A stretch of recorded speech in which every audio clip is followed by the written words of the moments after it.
I would say I'm not really a private guy. I don't know if you can relate, but I definitely find myself oversharing. And it became somewhat of a bad habit. I mean, go check my story times. But recently I've gotten much better at sharing enough with my close circle. I've always had a feeling of craving the need to be able to speak to someone. And when I mean speak to someone, I don't just mean family members, because I already have that. But I mean someone external, someone outside of my own circle, someone I can talk to, for a different perspective. It's nice to gain some advice on certain situations where we don't really know what to do. And over the years, I've experienced that, but you know how it goes. People come and they go. What I noticed though is the more I shared about my life, is the least it was actually helping. Suddenly my stories, my confessions were becoming entertaining. What's it gonna be this week? I can't wait to hear what he's gonna tell me.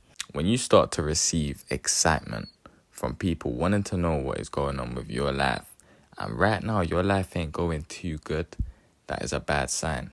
And this has always made me not being able to take certain things too seriously. Serious things that happen and I'm playing it off and I'm making jokes about it because I understand that I'm entertaining this person. Now, I'm not saying your friends are going to do that to you or the people you talk to and that they're not taking your life seriously. But you have to take into consideration, what is talking your business actually going to do besides get it off your chest? The more I've kept my life private, and to me, is the more I've been able to work on myself. You see, when you start sharing less, you start seeing more how nosy people are. Most people's lives are not going the way they want them to.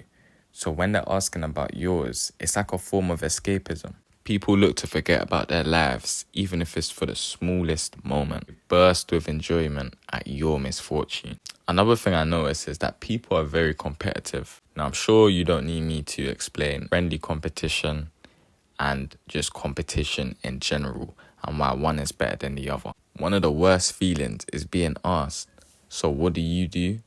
And you're still trying to find yourself. People are always trying to one-up on each other for no reason. Just because they found their path and they're doing really well, they want to rub it in your face. Yeah, sure, I guess some people are genuinely curious and they're not meaning it in that way.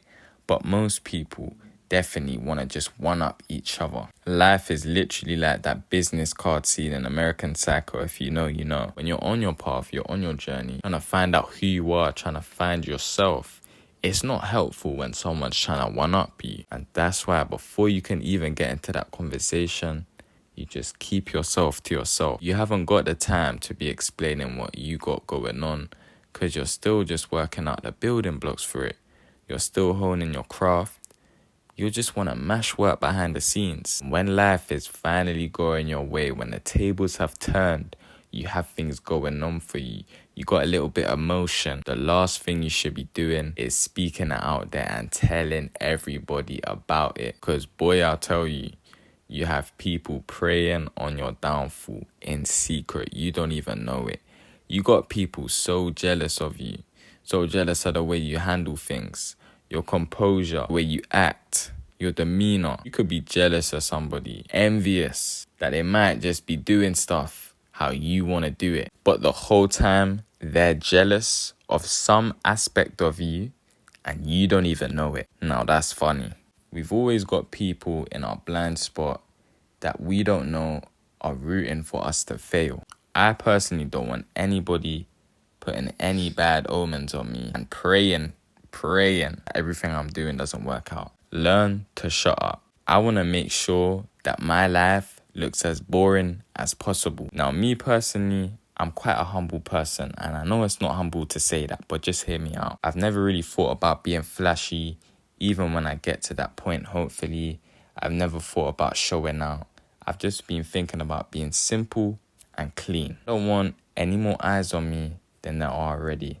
I just want to fly under the radar. And I personally think that is the best way to live. When you stop sharing your life struggles and what you're going through, and you actually focus and counteract what is happening to you, and you make certain changes, you're always going to benefit. If you're going to tell your business, don't be doing it for free, all right? Make a podcast or something, make a TikTok.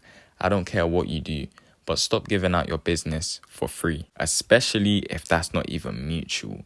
Imagine telling stories, telling someone what's going on with your life and they ain't telling you nothing. I get the need to have someone finally listen to you, for you just to go on a long run about what's going on. And even just getting off your chest sometimes is actually beneficial. But when you keep life to yourself, you graft in silence, you work in silence, you can truly improve yourself and your life in a much more efficient way and quicker way. So I'm telling you, keep your mouth shut. Keep your mouth shut. Keep your business to yourself. Keep working, keep grinding, and keep smiling. Always remember, when you're about to spill the beans, when you're about to tell your business to someone, you're about to give them the climax, the escapism that they need.